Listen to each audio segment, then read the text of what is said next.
দুর্যোগের পূর্বাভাস প্রস্তুতি, বাঁচায় প্রাণ, ক্ষয়ক্ষতি এই প্রতিপাদ্য বিষয়কে সামনে রেখে চাঁদপুরের কচুয়ায় জাতীয় দুর্যোগ প্রস্তুতি দিবস 2025 পালিত হয়েছে। সোমবার বেলা 11টায় উপজেলা প্রশাসন ও দুর্যোগ ব্যবস্থাপনা বিভাগ কচুয়া অফিসের আয়োজনে উপজেলা পরিষদ চত্বরে ফায়ার সার্ভিসের সিভিল ডিফেন্স এর অগ্নিকাণ্ড বিষয়ক সচেতনতা বৃদ্ধি মহড়া ও আলোচনা সভা অনুষ্ঠিত হয়।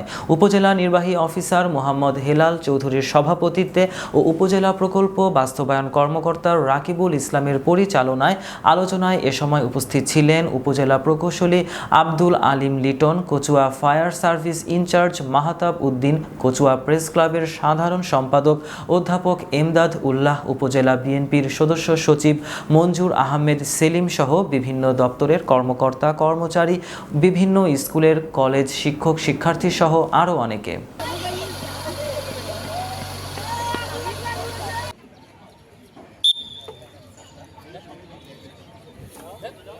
তালে দিই।